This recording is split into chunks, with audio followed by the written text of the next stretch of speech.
Graça e paz a todos, sejam todos bem-vindos a mais um vídeo. Eu sou o Diego e você está no canal Firme Fundamento. Nós iniciamos uma série de aulas com o tema idolatria. E hoje nós falaremos nessa segunda aula sobre o que é um ídolo. E se você não viu a aula passada, eu vou deixar um card aqui em cima do vídeo para que você assista a primeira aula. A primeira aula nós fizemos uma introdução a respeito desse assunto, trabalhando algumas questões que são importantes de entendermos antes de começarmos o estudo propriamente dito a respeito do que é a idolatria. Então, se você não assistiu a primeira aula, assista ela antes de você assistir essa segunda aula que nós vamos trabalhar hoje a respeito do tema o que é um ídolo. E essa pergunta de início parece ser um pouco óbvia, né? Quando nós falamos a respeito de ídolos, normalmente você pensa em imagens de escultura, em algo do tipo que se relaciona com a idolatria. Mas nós vamos ver hoje que um ídolo vai muito além, a definição de ídolos, segundo as escrituras, vai muito além do que aquilo que nós pensamos ser apenas ídolos físicos ou pensamos ser apenas objetos pelos quais as pessoas adoram. Então vamos para a nossa aula. O que é um ídolo? João Calvino diz: o coração do homem é uma fábrica de ídolos. Quando nós olhamos para essa frase e percebemos o contexto que nós vivemos, a maneira como diversas religiões surgem a todo momento, nós podemos perceber de fato essa realidade, de que o coração do homem é uma fábrica de ídolos. E quando nós falamos a respeito de ídolos, novamente lembrando que nós não tratamos apenas sobre ídolos que são físicos, mas ídolos que nós criamos em nosso próprio coração. Na próxima aula, na aula 3, nós falaremos sobre o que é a idolatria e nós vamos entrar um pouco mais em detalhes a respeito de como esses ídolos do coração nós criamos para nós. Então essa frase de João Calvino, ela retrata muito bem a realidade que o homem vive após a queda, de que o seu coração passou a criar diversos ídolos. Então, entrando mais especificamente na nossa segunda aula, em primeiro lugar, o ídolo ele é a representação de uma divindade. Eu coloquei entre parênteses Antigo Testamento, porque quando nós lemos o Antigo Testamento, nós percebemos que o Antigo Testamento fala a respeito de duas realidades com respeito aos ídolos. A primeira delas e a primeira crença que existia, principalmente no Antigo Testamento, é que os ídolos, eles eram de fato a divindade, ou seja, por trás daquele ídolo, o próprio Deus estava ali.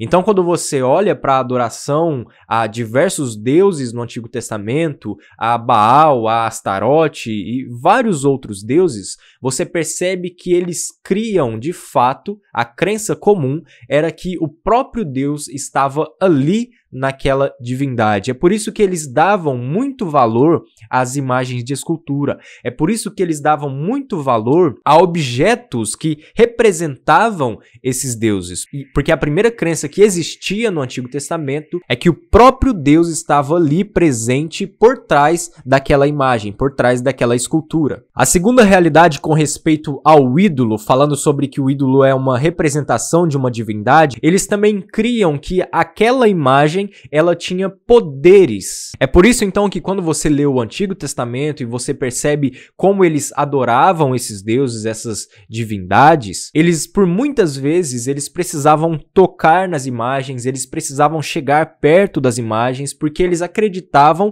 que daquelas imagens emanava um poder. Então, uma vez que eles criam que o poder emanava daquela imagem, daquela escultura, eles precisavam tocar. Então, por exemplo, se alguém tivesse enfermo ou se alguém tivesse alguma necessidade, eles acreditavam que tocando na imagem emanava um poder divino daquela imagem e eles eram curados ou eles tinham algum benefício naquele ritual. Champlin ainda, ele diz o seguinte: esse Deus falso pode ser representado por algum objeto ou imagem. Esse termo usualmente inclui a ideia de dendrolatria, da litolatria, da necrolatria, da pirolatria e da zoolatria. Entendendo um pouco melhor a respeito disso, nós podemos perceber o seguinte: zoolatria nada mais é do que adoração a animais. Você percebe essa adoração no Antigo Testamento em várias passagens.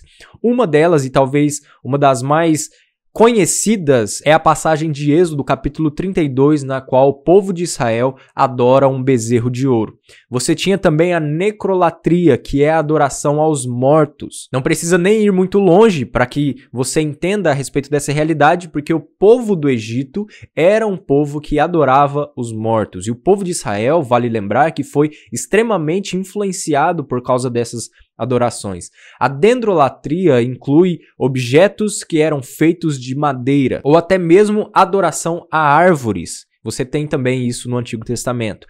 A litolatria era a adoração feita a objetos que eram formados de pedra, por pedras. E a pirolatria era a adoração ao fogo, ao deus fogo. Eu coloquei entre parênteses Moloque, porque é um do Antigo Testamento e que nós percebemos a maneira como a adoração a Moloque influenciou o povo de Israel.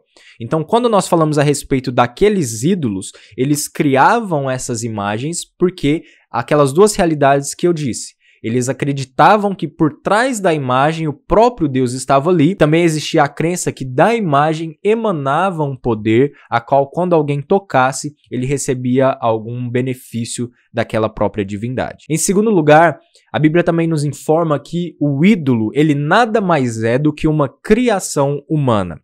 O texto de Isaías, capítulo 44, versículo 9 a 18, diz o seguinte: todos os artífices de imagens de escultura são nada, e as suas coisas preferidas são de nenhum préstimo. Eles mesmos são testemunhas de que elas nada veem, nem entendem, para que eles sejam confundidos. O ferreiro faz o machado, trabalha nas brasas, forma um ídolo a martelo e forja-o com a força do seu braço. Ele tem fome e a sua força falta, não bebe água e desfalece. O artífice em madeira estende o cordel e com um lápis esboça uma imagem, a alisa com plana, marca com um compasso e faz a semelhança e beleza de um homem que possa morar em uma casa. Um homem corta para si cedros, toma um cipreste ou um carvalho, fazendo escolha entre as árvores do bosque. Planta um pinheiro e a chuva o faz crescer. Tais árvores servem ao homem para queimar, com parte de sua madeira se aquenta e coze o pão, e também faz um deus e se prostra diante dele. Esculpe uma imagem e se ajoelha diante dela. Metade queima no fogo e com ela coze a carne para comer. Assa e farta-se. Também se aquenta e diz: já me aquento, contemplo a luz. Então, do resto faz um deus, uma imagem de escultura. Ajoelha-se diante dela, prostra-se e lhe dirige a sua oração, dizendo: livra-me, porque tu és o meu Deus. Nada sabem, nem entendem, porque se lhe grudaram os olhos para que não vejam, e o seu coração já não pode entender. O texto de Isaías, capítulo 44, depois você pode ler todo o texto e você vai perceber que o texto todo fala a respeito de que um ídolo nada mais é do que uma criação do homem. Desde os primeiros versículos que nós lemos, do versículo 9, o texto já é muito claro falando que o homem pega a árvore, o homem pega a madeira, o homem faz um machado, o homem esculpe um deus e então ele usa dessa escultura, se prostra diante dela e a adora. Olha, o texto diz que ele pega a madeira, corta a madeira, com parte da madeira ele faz o seu pão, ele come, ele sacia a sua fome e com a outra parte da madeira ele faz um deus, se prostra diante desse deus e diz: tu és o meu Deus, livra-me. E o versículo 18 nos diz muito claro que eles nada sabem nem entendem porque o seu coração está trancado, porque os seus olhos estão grudados. Então, o ídolo, quando nós olhamos para a Escritura, o texto de Isaías é muito claro. O ídolo nada mais é do que uma criação humana. Além disso, o ídolo, ele é um senhor.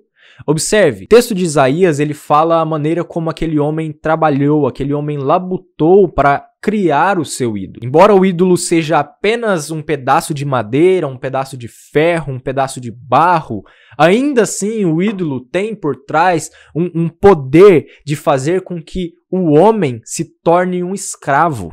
Então, o ídolo, ele é um senhor. Embora ele não fale, embora ele não veja, embora ele não ouça, ele ainda assim exerce um domínio, ele exerce um controle sobre a vida do homem que vive na idolatria. Além disso, A Bíblia ainda nos informa que o ídolo ele não tem vida em si mesmo.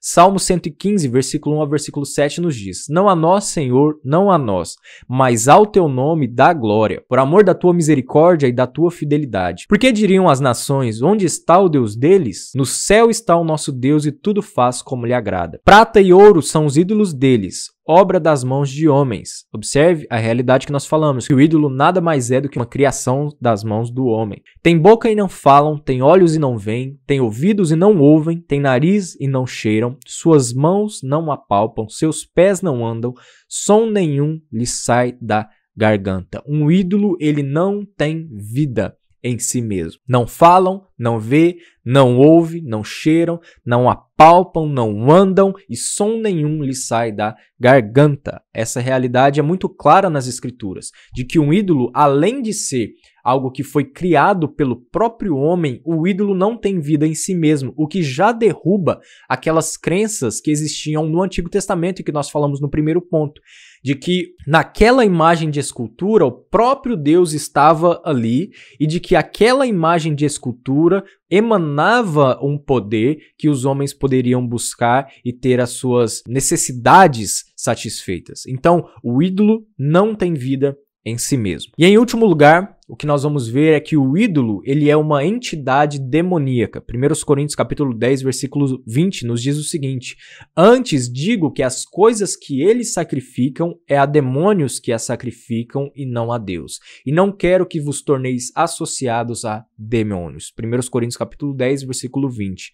Nesse contexto, Paulo estava falando a respeito da adoração, dos alimentos que eram oferecidos como adoração. Nós podemos perceber que por trás dos ídolos, o que Paulo está dizendo é que é a demônios que eles estavam sacrificando, ou seja, por trás de um ídolo existe uma entidade demoníaca, existe uma entidade que nos afasta cada vez mais de Deus. É o que Paulo diz, que eles sacrificavam a demônios e não ao próprio Deus. Então, se eles sacrificam a demônios e não a Deus, isso significa que a idolatria nos afasta de Deus, ao passo que nos aproxima do diabo e do reino das trevas. E se você gostou dessa aula, não perca as próximas aulas, já se inscreva em nosso canal, também ative o sininho para que você receba, então, todas as outras notificações, para que você receba as próximas aulas também. E o meu desejo é que o Senhor continue trabalhando no nosso coração. E na próxima aula nós falaremos a respeito do que é a idolatria em si.